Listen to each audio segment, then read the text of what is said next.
هاي how are you doing؟ معاكم ميس خلود. النهاردة أنا هدي نبذة بسيطة جدا عن ال past simple وال past continuous. أنا شرحت الاتنين وهتلاقوا الفيديوز اللي شارحة فيهم الاتنين تحت. هسيب لكم اللينكات بتاعتهم موجودين على القناة، هسيب لكم اللينكات تحت في صندوق الوصف. ولكن النهاردة عايزة ادي نبذة صغيرة قوي فرق بين الاتنين. اوكي، بس ما تنسوش قبل ما ابدا تعملوا لايك وكومنت وشير وسبسكرايب، فعلوا الجرس، تابعوني على الانستجرام وعلى الفيسبوك. اللي فيكم بيحب يا جماعه الروايات او بيدرس روايات ومسرحيات الادب العالمي، حد طلبه في كل المراحل العمريه، اوكي، في القناه التانية بتاعتي قناه اسمها دردشه مع فنجان قهوه، هسيب لكم برده اللينك بتاعها تحت في الديسكريبشن وفي اول كمان كومنت، اول تعليق تحت الفيديو. روحوا شوفوها، هتلاقوا فيها شرح وتحليل ونقد وملخص لكل لكتير قوي من الروايات والمسرحيات والشورت ستوريز اللي الناس بتدرسها، فروحوا شوفوها. ويلا نقول النهارده الفرق البسيط اللي انا عايزه اقوله. بصوا يا جماعه، الاتنين باست، يعني الاتنين انا بتكلم في ماضي عشان في ناس بتدرس الكلام ده وعدى عليا في كذا سنه عمريه.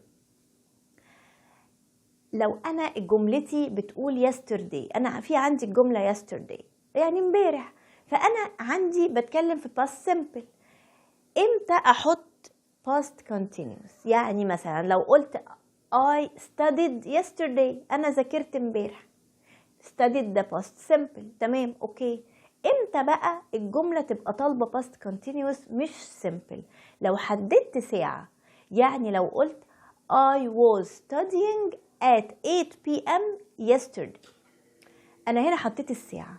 لو مادام حطيت ساعه، حطيت نقطه زمن معينه في الماضي، انا هنا بستخدم الباست كونتينوس مش الباست سيمبل، اوكي. فده الفرق او ده فرق من الفروقات الواضحه قوي واللي هتلاقوها في الناس اللي بتمتحن جرامر، اوكي. هتلاقوا الفرق ده واضح بين الاتنين. طبعا في كام فرق تانيين هتلاقوهم بقى في الفيديوهات اللي انا شارحه فيها بالتفصيل، وهسيب لكم اللينكات بتاعتها تحت. ولكن ده نقطه مهمه جدا فيصليه عدت عليا وانا بحل مع ناس جرامر كتير. حته ان انا احدد نقطه زمنيه في الباست، ده كده باست كونتينوس. ما حددتش وسبت الباست مفتوح يبقى باست سيمبل، اوكي. ده لو انا بيقول لك correct the verb ما بين الباست سيمبل والباست كونتينوس، اوكي. ده اللي انا عايزه اقوله النهارده. هي نقطه صغيره، انا عيانه مش قادره اشرح كتير، فعشان كده قلت اقول لكم النقطه اللي عدت عليا كتير ليتلي ولقيتها الناس بتتلخبط فيها، فقلت اقولها لكم. وان شاء الله الفيديوهات الجايه بقى يبقى فيها نفس ونشرح حاجات اطول. اكتبوا لي تحت في الكومنتس انتوا محتاجين اكتر شرح جرامر ولا شرح كلمات، ولو محتاجين جرامر محتاجين ايه الحاجات اللي مش موجوده على القناه. بصوا هتلاقوا في بلاي ليست على القناه بتاعتنا اسمها جرامر، ادخلوا عليها هتلاقوا انا شارحه كذا درس جرامر.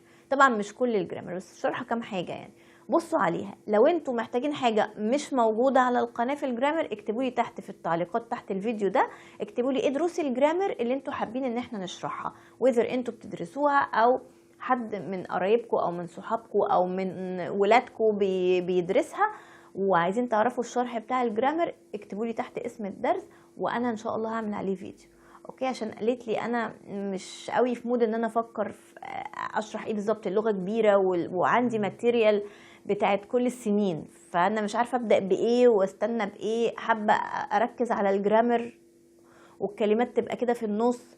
قولوا لي رايكم برضو في الكومنتس تحت انتوا محتاجين ايه بالظبط. وبس كده، ده كان الفيديو بتاع النهارده، يا رب يكون عجبكم. ما تنسوش بقى لايك وكومنت وشير وسبسكرايب وفعل الجرس، تابعوني على الانستجرام وعلى الفيسبوك، وروحوا شوفوا القناه بتاعت دردشه مع فنجان قهوه، قناه الروايات والادب العالمي.